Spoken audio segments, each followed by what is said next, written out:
Kita natin noon pag pumapasok ng Baguio. Yan sa ganyan.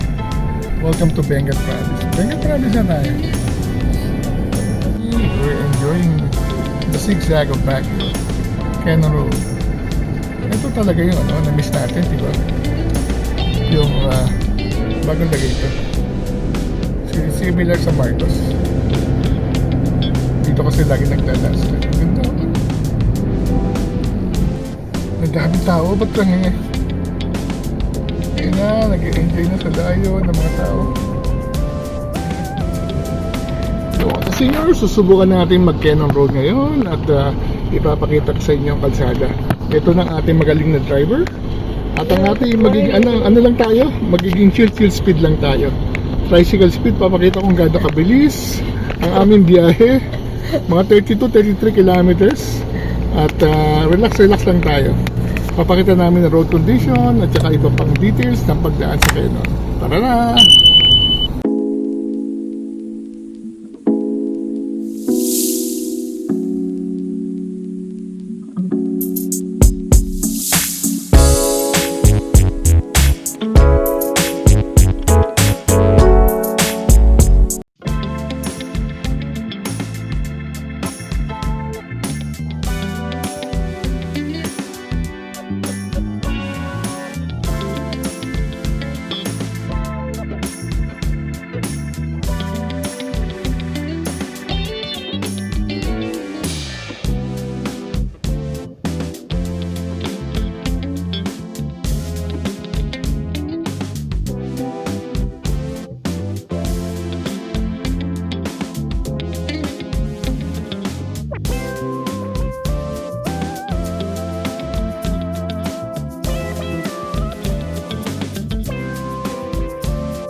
Tapos na tayo ang Tipilix. Ito nandito lang muna sa Rosario and then eventually idadiretso naman.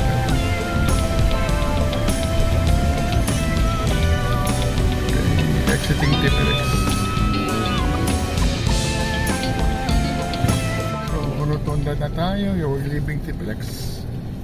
Welcome to Rosario, La Union. Na tayo and then kakaliwa tayo dyan sa may papuntang Cannon Road. Subukan natin ang Cannon Road this time. Passable lang siya pag 5 tons and below. So walang masyadong mga truck at saka bus na dadaan. Mas mabilis ang ating biyahe. Tayo dyan Baguio. Ito, si Kuya, sundan mo lang. So dito na ang daan. Mabilis lang naman, less than 500 meters from the Tipilix exit. Nandito na yung entrance going to Baguio Via Cannon. Yan. Sundan lang natin sila. Check, 9:15. Orasan natin kung ano sa makarating ng Baguio from using Cannon Road. Kita natin noon pag pumapasok ng Baguio. Yan sa na yan. Welcome to Benguet Province. Benguet Province na tayo. Hindi na mag-umpisa ang ating mga zigzag. Ito yung traditional zigzag eh. Ito dati yung pero wala na naman toll gate eh. Dito ka dapat magbabayad ng mura. Nabutan ko pa dati yung nababayad. Oo nga. Tapos may nagtitinda ng mani dyan sa labas. Dahil na namimiss natin, diba? Cannon Road. Tayo na yung zigzag, umpisa na. Ganito yung daan papunta sa amin sa Matandoan. Yun na to. Yung tas may, paliko tayo, paliko. The dirty to. Ito yung talagang bagay ng araw, no? Pag dumadaan yung mga pastuntua ka na. Dahil unang sigsag, ito mo matatakbuhan. Tapos yung mga bangin-bangin na yun.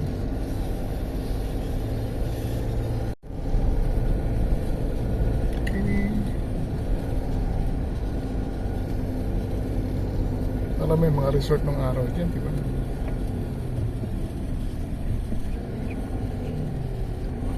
Kaya naglilinis na sila. Ito yung natin zigzag na nalala ko ng araw. So 31 kilometers to Baguio. Uy, naglilinis sila. Ito yung talagang view na namimiss ko. Yung kapapasok mo pa lang, ang ganda kaagad na makikita mo. Sa kaliwa is nandyan yung river.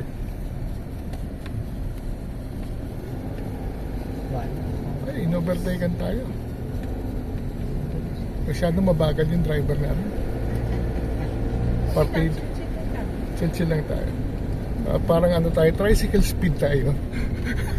Hindi natin ma-overtake yung tricycle na yun.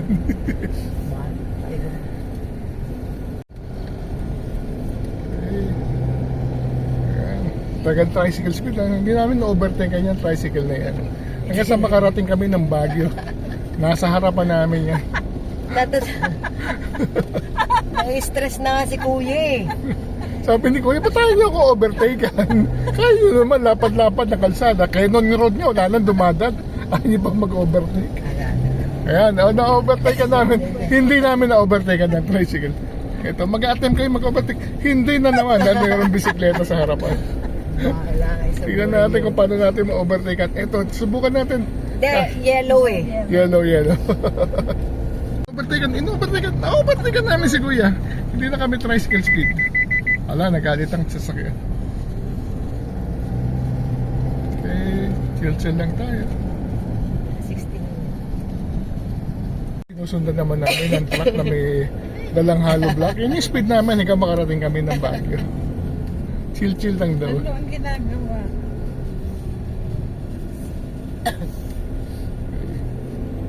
May konting harang sa daan. Pero okay naman, manageable naman. Ay, mga dinaanan na.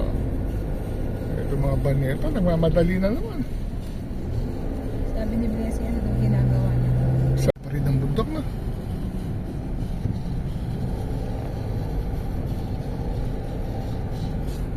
Konting constructions. Meron mga nagpapantay. One way. Ito yung saan portion na ba tayo. So nasa kilometer 26 going to Baguio. Mayroon tuloy na ginagawa sa kaliwa. Ito yung mga naapektuhan dati ng mga bagyo-bagyo. Yung sa tinawag na Baguio dahil sa bagyo. Ayun, may waterfalls. So kita nyo yun. Yan. Oo. Ito lang din eh, oh. Malapit. Grabe nung bata ako pupunta dito. Amazed akong makakita ng waterfall. Ako rin. Okay. Ayun sa sa likod ni Mama. May mga bantay naman. Mga waterfalls. Pwede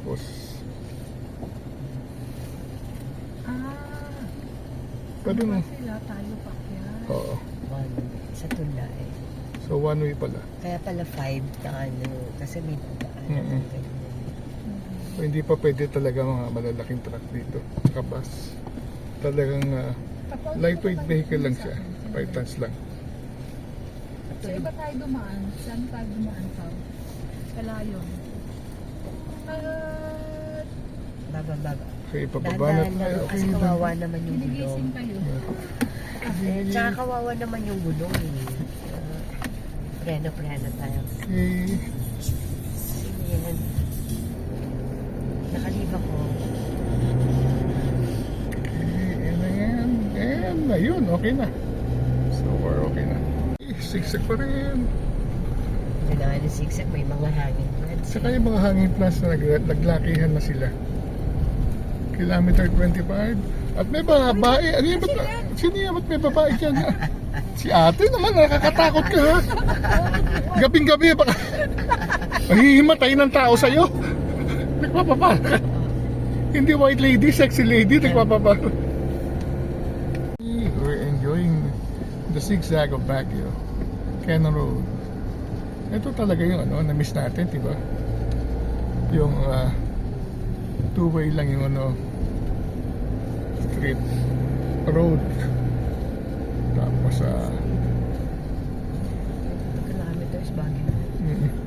bilis na. Okay.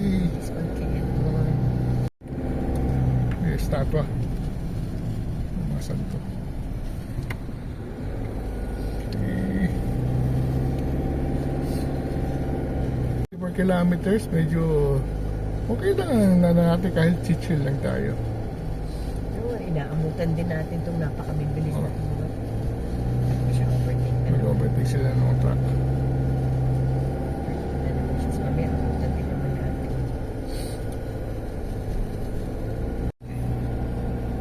Ang ganda, oh. Ito yung na-miss natin sa pagbiyahe sa Kenan Road.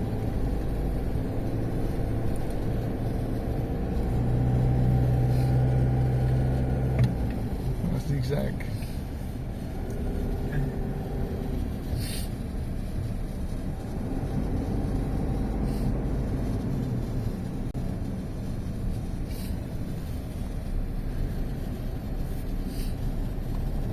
Saan ba? Busy kasi ito si Inday, hindi na makapag-chismisan. Hindi, ano na kami daw. May shutdown na kami. Ah. Ah. Hindi nga shutdown.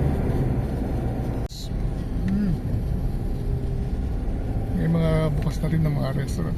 So malapit na tayo pag may nakikitinda na ng gulay-gulay. May gulay na kaya. Kailan mga bumagyo? Last week lang, diba? Ay, bukas lang gabi. Diba pag uwi na tayo? Hmm. But 24 hours ba yun? Yeah.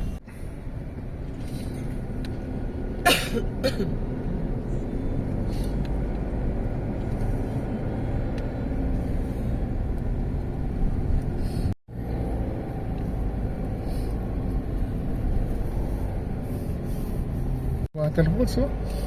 Yun, kakatuwa naman. Okay, back to the road. Ay, yun yung Ito yung zigzag na naalala ko.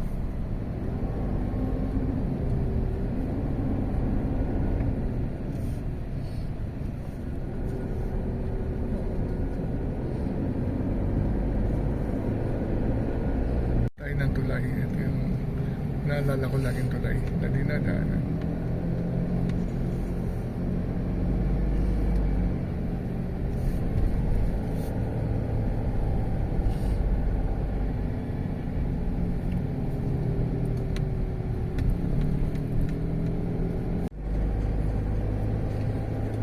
Campo. Yung mga camp na yan yung mga naging kampo noong ginagawa itong Kenan Road. So nag-camp 1, camp 2, camp 3. Ganun. kaya Oh, sila just, naging... May mga sundalo dyan. Hindi yung mga Hindi, yun nagagawa, yung pangalan. parang kanilang camping area. Ano sa yung pangalan na Mga nagkakaroon? camp 6, camp 7, di ba? Hanggang naging pangalan na ng lugar. May sabi. O ito ng historia. Okay, another bridge.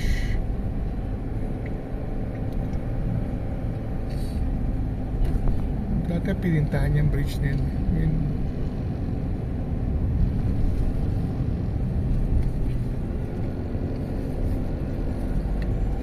Mga zigzag. So, pero ang ganda din ano ka na yung Oo nga, kalbo eh. eh. Parang may kinta na yun.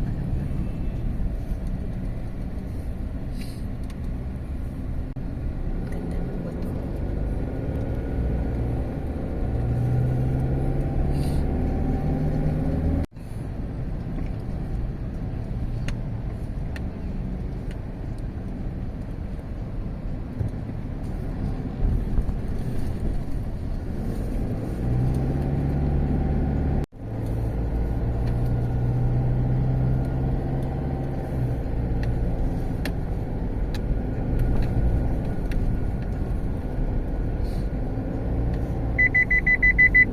Tumbok naman na yun. Zigzag, zigzag, zigzag, zigzag.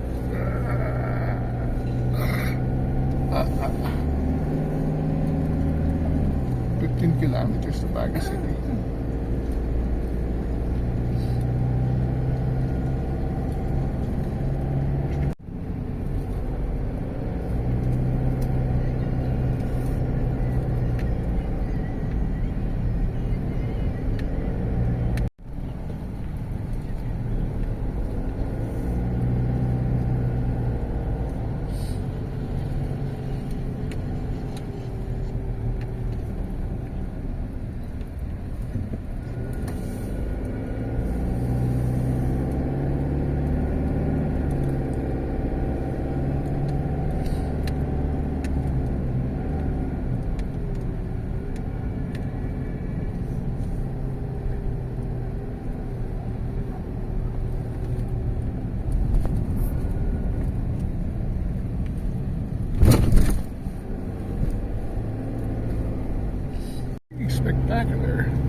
Marcos ka, hindi ganun yung appreciation mo going to work. Oo.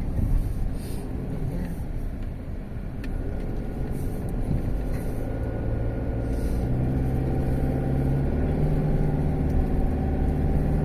Roughly 13 kilometers na lang tayo to Baguio City.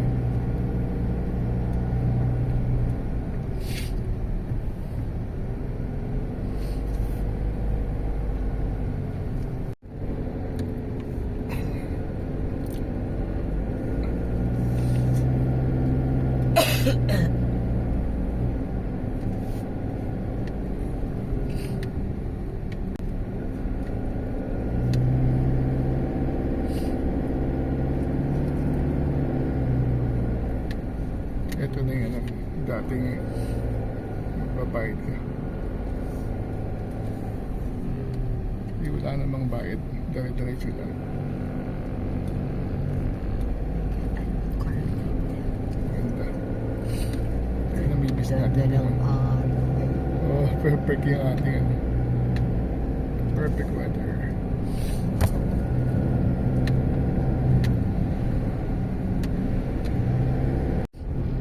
Wala yung dati.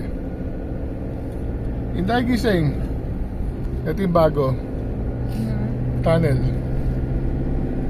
Wala ito dati. Parang protection yan sa mga landslide. na yan? Landslide hindi. Ang nakikita mo yung sa Marcos. Ano. Bagong lagay ito. Similar sa Marcos. Dito kasi lagi nagla-landslide. Ang ganda.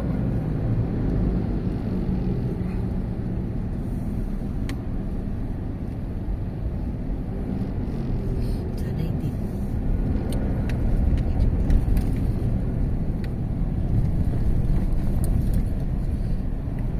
Time check, 9:54. Malapit na tayo sa Lions. Ang bilis. Kahit siya, relax driving lang tayo. Malapit na tayo. Another bridge na bagong gawa. Nakapark. Yung mga residents siguro doon sa amin. Oo. May resort.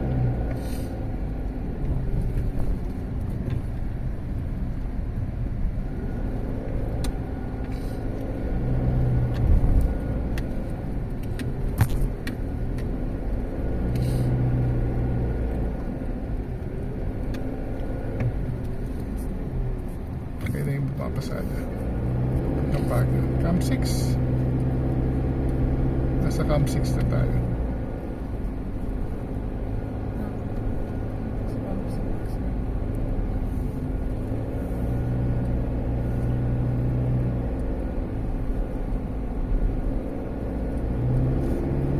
Ang daanan lang sa taas.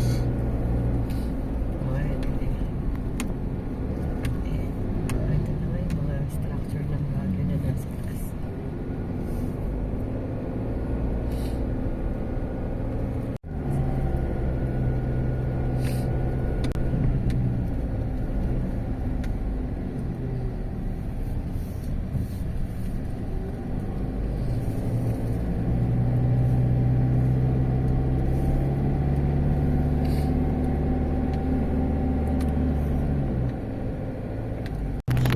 Tuloy pa. Okay ka lang ba, Inday? Yeah, chill na chill Chill, driving. chill. Ay, ikaw Inday, okay lang kayo sa likod dyan? Hindi ka nahihilo? Eh, malapit na tayo sa Lion. So, malapit na tayo sa Lion. Nila para na, oh. Nalumapad ng kalsada. Para may paparka ng mga ano. Bawal yata mag-park eh. I think bawal mo parang. Okay, no? Kita na natin sa taas si Lion. Saan? Sa kanan.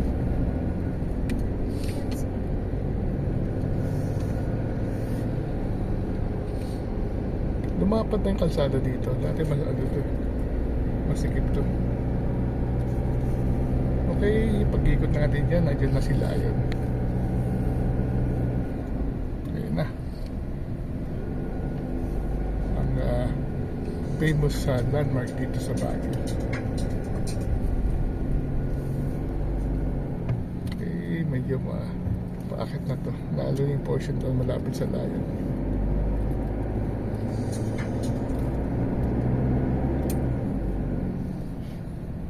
May mga pumapasada, mga jeep naman pala yun. Hindi siya pumapasada service. So medyo marahan na tayo dito dahil maraming mga sasakyan na hindi kaya.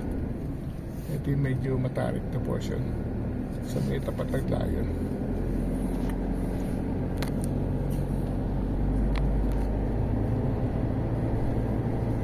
Ito na. Mahataw na. Pupunta na yun. At pag-ikot natin, nandiyan na si Layon. May mga... meron naman palang ano, may parking naman pa. Hindi na. Hindi na. Hindi na. Ano si Rayo, no? Dahil bumaba na tayo dyan nung huli tayong nag-atap yata. Kasama natin mga bata. Dami na rin ano. Sila Blessy, oo, yung huli natin. Layon. Nagdaming tao, ba't lang eh? Ngayon na, nag-enjoy na sa Layon ng mga tao. Okay. Ay, may mga tinda na rin mga souvenir item. Tanggap na nila. So ito din medyo matarik na naman to.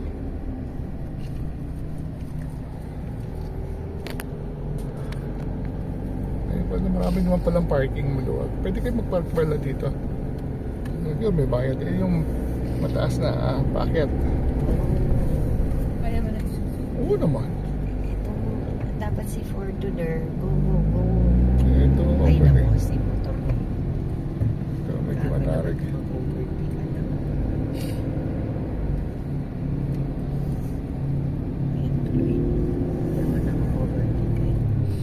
Okay, matarik pa rin.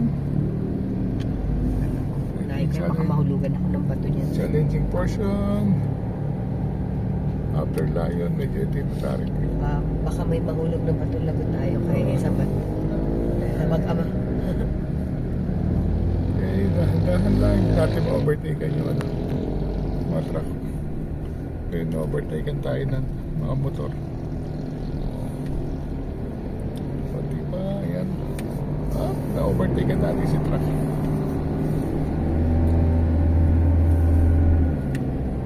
Okay, another twist and turn. And then, bakit na tayo? Ito pa. Medyo matarik pa rin to.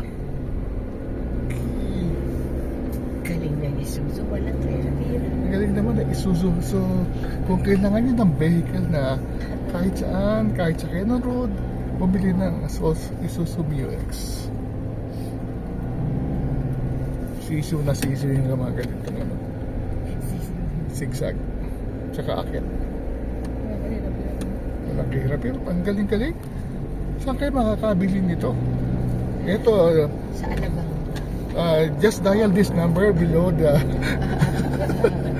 at contact our dealers. Ito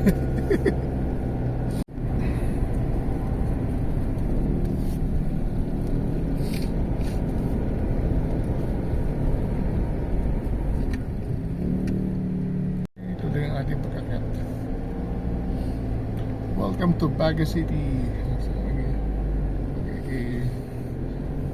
KKFC. Camp 7. Meron pa palang Camp 7.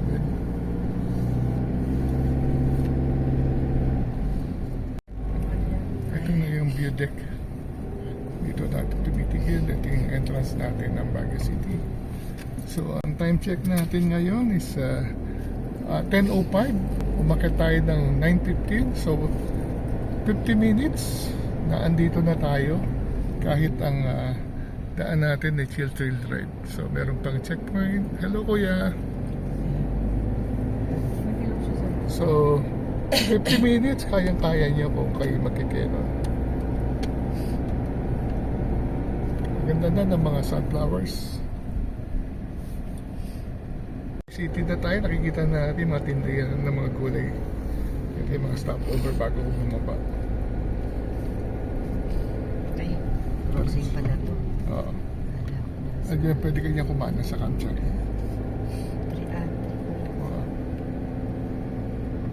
Sayang, sana kumanan ako ng maibang daan man. Ang ganda na ng kulay. Marami ng sunflower.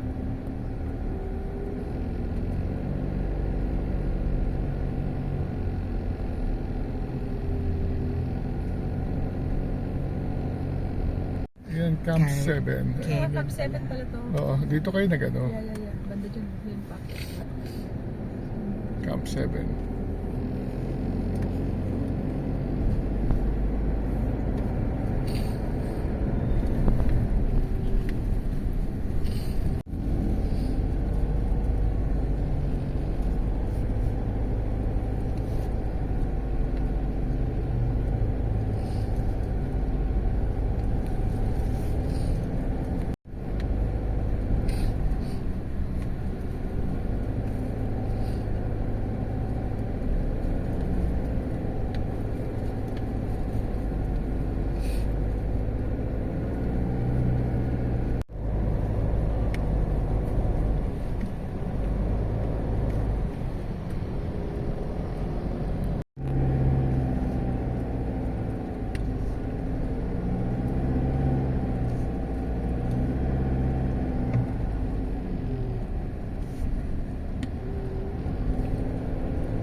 Ito na, nasa traffic na tayo ng Baguio.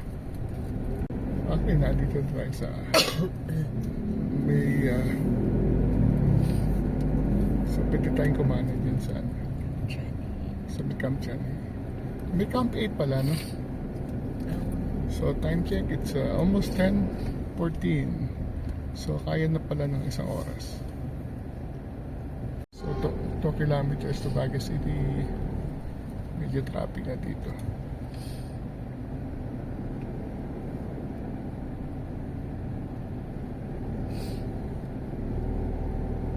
Sa harapan na natin yung Baguio Medical Center. Yan yung landmark kung kayo paakyat. And yan natatapos yung medyo matarik. And then from there mga 2 kilometers nasa sentro na tayo ng Baguio. Hello mga ka-senior, finally naandito na tayo sa Baguio City. It took us mga only 60 minutes mula doon sa entrance ng packet ng Canon at dito sa Baguio Medical Center. So very convenient pa rin kung gagamitin lagi ang Canon Road na open na ngayon, although may mga nakita tayong ginagawa pang area. So para kung dadaan kayo ng Canon Road, make sure na i-check nyo yung website ng DPWH CAR, Cordillera Autonomous Region. Dahil nandun, daily ina-update nila yung situation ng mga kalsada, including Canon Road. At ang Canon Road is passable lang para sa mga vehicle na mga 5 tons and below. So, very convenient para sa mga tulad nating motorista dahil wala tayong makakasabay ng mga malalaking trucks or buses. So, yan, meron na kayong alternative kung gusto nyo umakyat ng Baguio. Pero kung ayaw naman, pwede din kayo dumaan sa Marcos Highway or sa Nagilian Road. So with that, maraming salamat pagsama sa ating pag-akyat sa Baguio using Canon Road. Travel while you can. Until our next vlog. Salamat sa ating driver, Koy Kainday. Bye. Thank you. Ang galing ng ating driver. Relax riding pang ginawa natin. Kaya tama-tama lang para sa lahat ng klaseng motorista. Maraming salamat sa panonood. Until the next vlog. See you soon.